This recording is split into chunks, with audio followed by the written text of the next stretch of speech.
আজকে তিনজন বন্ধু বাইকার মজা করে খামু রে। আমাকে একটু দে, কোট ফাটা কোট ফাটা। আরে বন্ধু, আরে বন্ধু, তুই তো একবারে ঠিক সময় আসছো, আমরা কেবল ফাটাইতেছি। আচ্ছা, ওই হুমুন্দি এত ফকিন্নি ঠিক খাওয়ার টাইমে আসে। কিভাবে বিদে হরি বুদ্ধি পারছি।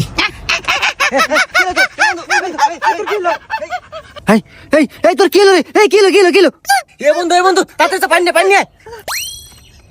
আচ্ছা আমি পানি আনতেছি।